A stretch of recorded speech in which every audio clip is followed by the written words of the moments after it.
Direct Connection is made by MPT to serve all of our diverse communities and is made possible by the generous support of our members. Thank you. Live from Maryland Public Television, this is Direct Connection with Jeff Salkin.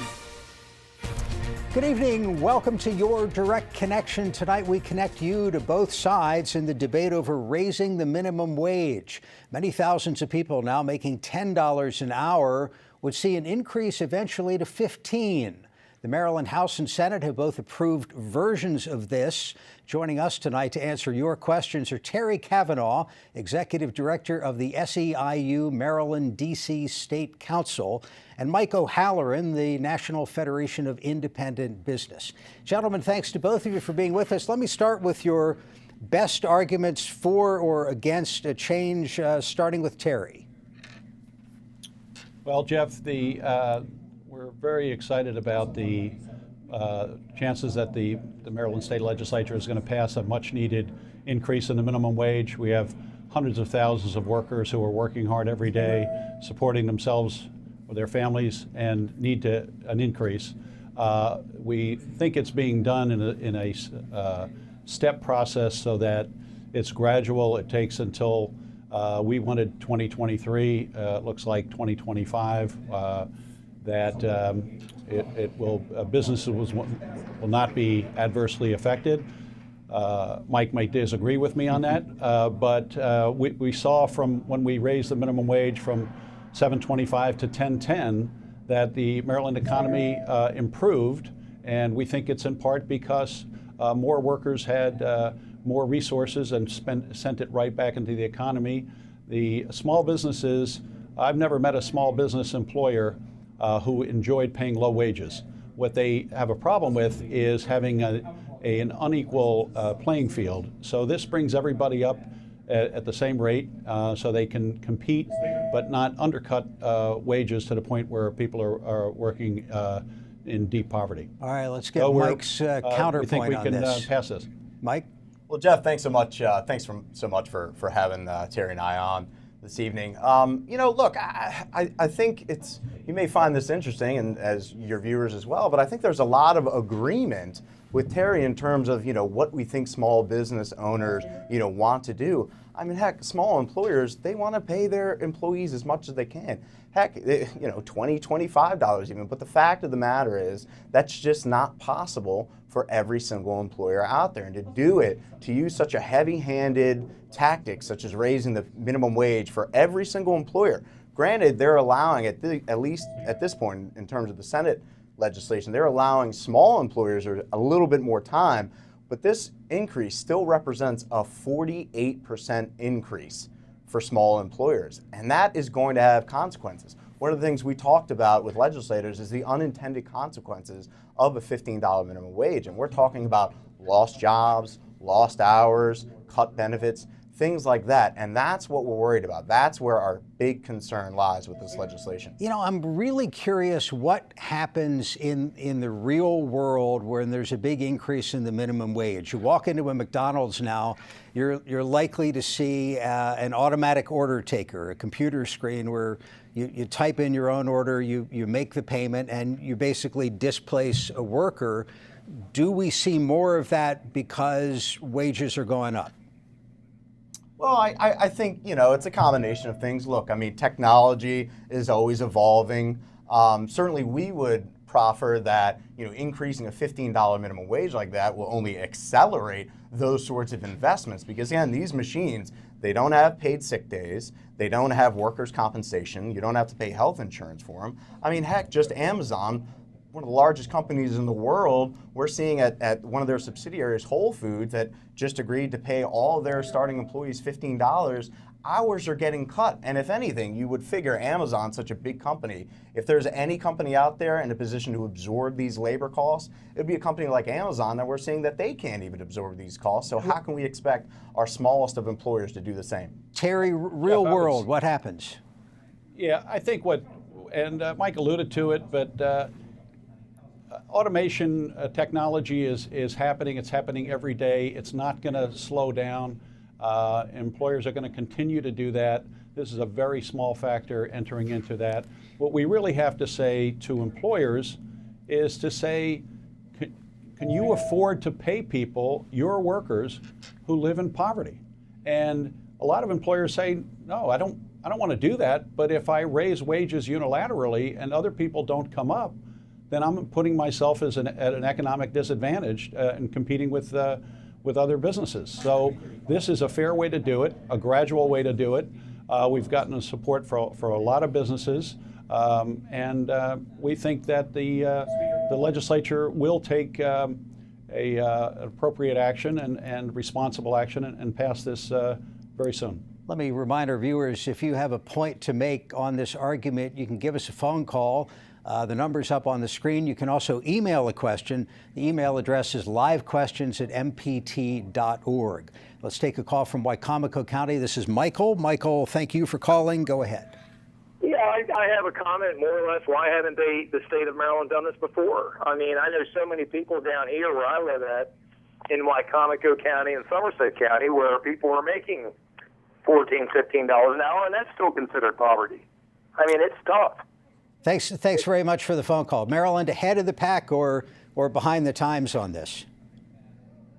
Well, I think one of the interesting things that you'll see if and when the legislature does decide to move forward on this bill is if you look at a map of our region, Maryland will be the only one with a $15 minimum wage. So we're creating a donut hole and putting Maryland employers, particularly our small job creators, at a competitive disadvantage. You know, look, we're talking about Virginia and Pennsylvania. Once $15 is fully phased in, Maryland will be more than twice that. So that it makes it harder for small employers to even attract Maryland employees because, look, you know, in particular areas, out in Wicomico County, out in Western Maryland, Garrett, Allegheny County, you know, we'll have folks from Pennsylvania and West Virginia and Virginia wanting to come to the small employers that still will be able to stay in business with this $15 minimum wage. And we'll see Maryland workers still on the short end of the stick. And that's what we don't want to happen. Look, a minimum wage job is just that. It's a minimum wage, it's a floor, it's meant to be a beginning wage for, frankly, beginning work.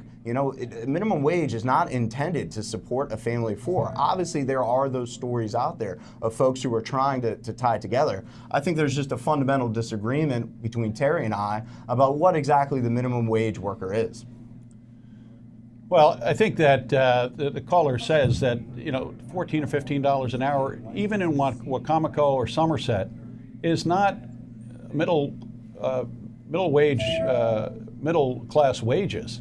I mean, people are struggling, and the idea, and I'm glad to see both the House and Senate rejected this regional approach of having lower wages in the Eastern Shore, Western Maryland, Southern Maryland, because it is tough to survive on what hundreds of thousands of workers are making. And so we need to raise it. Our proposal was to raise it quicker for more people. The House and Senate made amendments, but we still think it's a good bill and will raise enough wages. I would say to Mike and to Mike's organization, I don't know if they've ever seen a minimum wage increase that they've liked. So, and we've heard the same arguments. I don't blame them for making them, but we heard those 5 years ago, and none of the sky is falling scenarios actually occurred. Maryland's economy is doing better now, and better than our surrounding neighbors, despite their abysmal minimum wages in some of those states. So let me throw an email question at you. was... Gentlemen, hold on one second. You can comment on this. Sure. This is from Raymond. Are you considering, and I think you referenced this, are you considering allowing counties in Western Maryland, Eastern Shore to set wage levels by county? Well, as Terry pointed out, those sorts of things, they were considered by both House and Senate, and they were rejected. We heard from companies out in Garrett County and Allegheny County and all over the Eastern Shore that said, look, the cost of living between, the Lower Shore and Anne Arundel or Montgomery and Prince George's counties, they're not the same. So to the caller from Wicomico County who's talking about $14 and $15, I would profit that they actually go a bit further in Wacomico County than they would in the likes of Anne Arundel County. But, I think there's also, when we talk about Maryland, the economy is booming, and I think that's great. I think it's a little disingenuous to think that the latest minimum wage increase didn't have an effect at all. I mean, you heard from small employers that came during the committee hearings, and they're telling you that yes, in fact, they are hurting. The NFIB Research Foundation, we did a study last year on the $15 minimum wage, and we found that over the course of 10 years, a $15 minimum wage would cost 99,000 jobs right here in Maryland. Nearly a quarter of those jobs would come at businesses with less than 20 employees. What's the governor going to do? We're not trying. We heard the governor sort of counter propose a $12 minimum wage. Do you expect a veto of this bill? And in that case, are there the votes to override the veto? Well, you want to? Well, I'll answer one part, and if Mike wants to take the other part. I don't know what the governor's going to do. He said 10-10. He hasn't voiced any support for the 15. We did see that we had overwhelming support, well above the veto-proof margin, and it passed with 96, I believe, in the House and 32 in the Senate. So we're significantly above the veto margin, and we'll see what happens. I would, if the governor's listening, I would say you should sign the bill when it comes across your desk, and you'll be even more popular than you are now. Let's grab a phone call. Let's go back to the Eastern Shore, Wicomico County. This is Lawrence. Lawrence, thank you for the call. Go ahead. Hi. When high school students are able to make $600 a week on a $15 an hour minimum wage, aren't they going to be encouraged to drop out of high school? Lawrence, thank you for the phone call. I'll let you comment on that, and also whether there was any discussion of a tier for teenagers. Yeah, there's two versions. The House and Senate vary slightly on the what they call the youth wage, or some would call a training wage. If I believe I have this right, that in the Senate it's a 6-month training wage for 16 and 17-year-olds, and for the House it's an 85% of minimum for 16 and 17-year-olds. That's a slight, what we would say was a slight improvement over what the existing law is, which would include 18 and 19-year-olds with that sub-minimum. But let me if I could answer the question from the Eastern Shore, is if I would encourage every worker, every student, get as many skills as you can, apply yourself so that you are a needed in the economy, and that employers compete with you because of your high skills. At the same time, I wouldn't encourage anybody to drop out of high school. It's not the way to go. With college, it's really hard, even if you're making $15 an hour, and nobody's making $15 an hour anywhere in the state on a minimum wage. We're trying to get it to go to 11 this year or early next year. But if you look at, for those who might want to go to college, the cost of college is we've lost the proportion that it used to be, where you could work a part-time job at minimum wage and pay, for example, tuition at the University of Maryland. It's gotten beyond people's reach, so they either have to work a lot more hours or they have to go into debt. Let me grab one more phone call. Mike, sorry to cut you off again, but I'll give both of you a chance to wrap up after we hear from Rosemary in Baltimore County. Rosemary, go ahead. I worked in Wicomico County for 4 years, and there's a Department of Aging, and they do have each, like Somerset has, they pay more than what we got, and but their rent and everything was a lot higher. Rosemary, thank you very much for the phone call. I'm not sure I caught all of that, but I'll give you a chance to comment, and also in about 30 seconds each, wrap up your argument for any undecided votes out there. Well, yeah, Jeff, I mean, with regards to, the youth wage and the training wage, however you want to call it, I think that's where Terry and I can agree, at least on some statistics, that the $15 minimum wage, I think it will adversely impact our youngest workers. That's a majority of the working population that are earning minimum wage. And once we start raising it to $15 per hour, employers are going to be that much more hesitant to hire a 17 and 18-year-old at $15 an hour.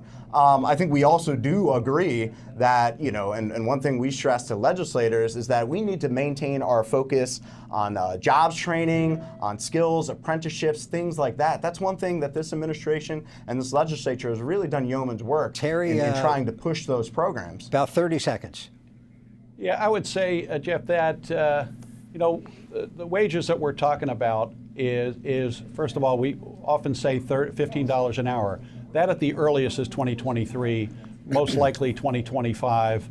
That's $30,000 in 2025. So I think it's important to keep that in perspective. And we think that maybe the one thing that we can agree on is job training is a good thing, and workers and students ought to take advantage of as much as they can get. But we have to have a standard in Maryland so that people can support themselves, and we think this begins to do that with this legislation. Gentlemen, we appreciate your time. Terry Cavanaugh, Mike O'Halloran joining us from Annapolis.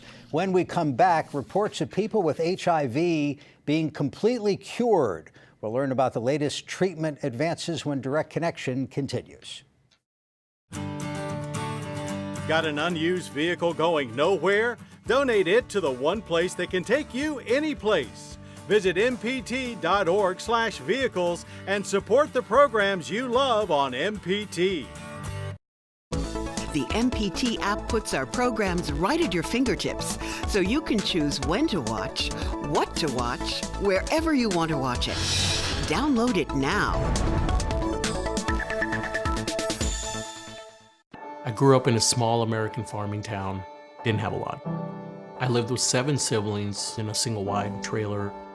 I just felt like, why couldn't life be better for me? I remember to this day, I turned on the TV and saw Les Mis on great performances. The music was so powerful.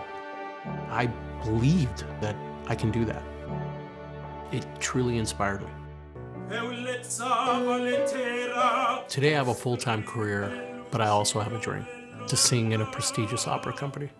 It takes work, time, dedication. Sharing my love for music with people gives me joy. PBS helped me think anything's possible. Now I really know what I want in life, and that's singing. PBS gave me the confidence to take a chance in myself.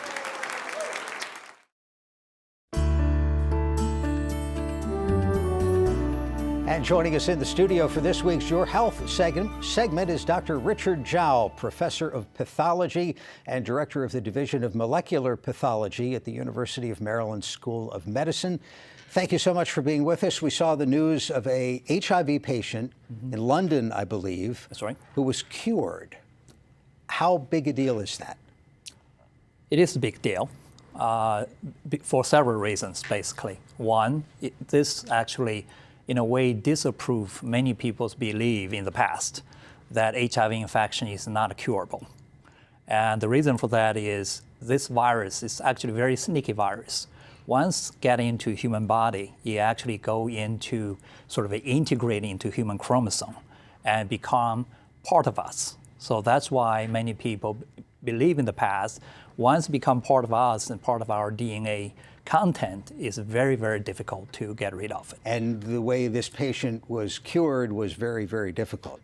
Yes, that's actually the second why it's good news, because now it's actually pointed sort of a direction to show that it is possible.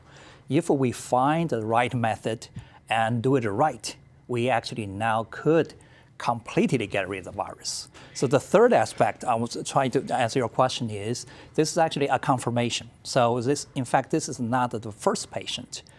This is a London patient. About 12 years ago, there's another patient known as the Berlin patient who went through exactly same procedure, the bone marrow transplant. In fact, 12 years after, now today, this person is completely free of a virus. So now the London patient, the one we talk about today, is a confirmation of what we just talked about now is possible if we use the proper method that can cure HIV infection. Is a bone marrow transplant a feasible way to tackle this disease? It's risky.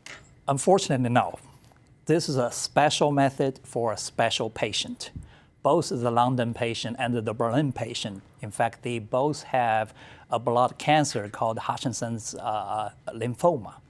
And in fact, the reason why those patients went through the bone marrow transplant was in fact primarily for treating that lymphoma, not actually for HIV. But during the treatment, the physician was actually smart enough. They took advantage of a well-known fact that about 1% of the people who are European origin, they actually carry this natural genetic mutation called the CCR5 delta 32. Those people, they are actually resist to HIV infection.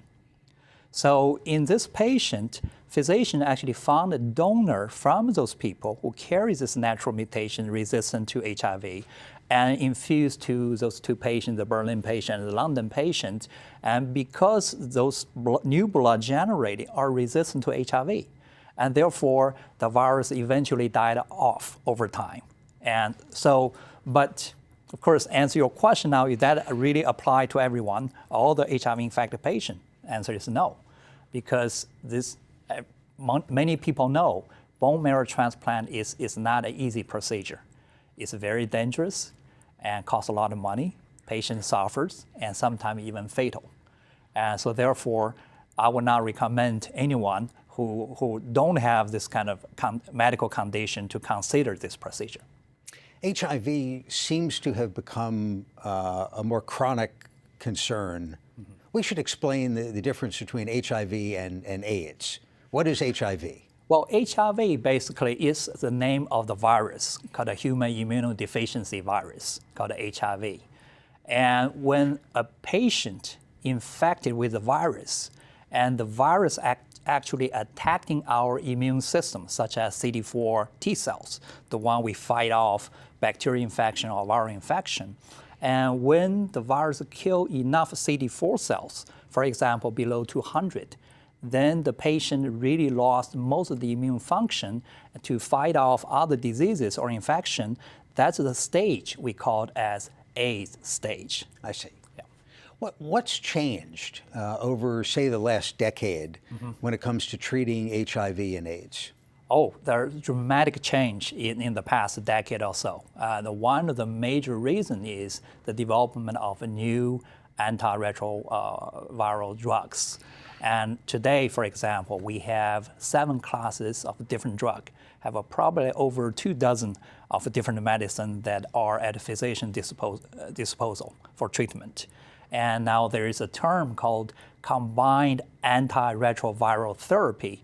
If you look at the media or literature, there are different names. In the old days, we called it as cocktail therapy or HAART, highly active antiretroviral therapy. Pretty much essentially the same thing. But a cocktail therapy may be more mimic or vivid to describe this. Essentially, is you mix different drugs together to make it most effective against the HIV virus. Does all of the progress in fighting HIV and AIDS come with a risk of maybe making people who are at risk of acquiring the disease complacent, less fearful of it, because they see so many people, some well-known celebrities, who live for decades and decades despite having the virus? Oh yeah, for HIV treatment, now because of the success of this treatment, now it actually could be considered as one of the most medical wonder in the 21st century. And for example, if a patient comes in and if the doctor prescribed the right medicine and with the laboratory frequently monitor the virus, make sure there's no drug-resistant virus, and the patient taking the drug faithfully, follow doctor's instruction, now we can pretty much eliminate all of the so-called active replicating virus from the bloodstream. So in the laboratory, we cannot even detect those viruses. And because of this, now the patient can live to almost to a normal lifespan. And in contrast to before, which without drug therapy, patient probably can live around 10 or 15 years. What's the most promising area for research, and how does the bone marrow transplant channel fit into that? Well, a couple of things. One is, as I mentioned at the beginning, for this London patient or Berlin patient, essentially is we call it as a proof of concept, indicating now we could, if we choose the right method, treat the right patient, we could actually cure a patient. However, as I mentioned, this method cannot be applied to all the patients. But today with this antiretroviral therapy, we are very, very successful. And now, as I said, we can prolong patients' life, and in fact, without a major impact on patients' life. Just a few seconds. Who should get tested? The importance of being aware of one's HIV status. Great question. Well, if a person who think he or she is in high risk, and that person should be tested. For example, in the United States, we have about 1.1 million people getting infected, but 1 out of 7 people who are infected, actually they don't even know they're infected. So that's why it's so important to get tested and treated early. Dr. Richard Zhao, University of Maryland. Sir, thank you for your time. We appreciate it. Thank you for joining us for Direct Connection. We're back Thursday with Your Money in Business. Have a good night.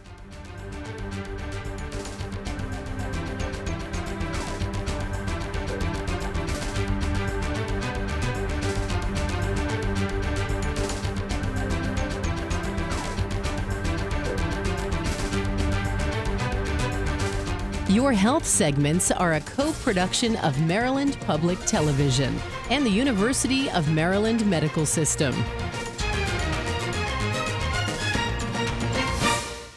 This program was made by MPT to serve all of our diverse communities.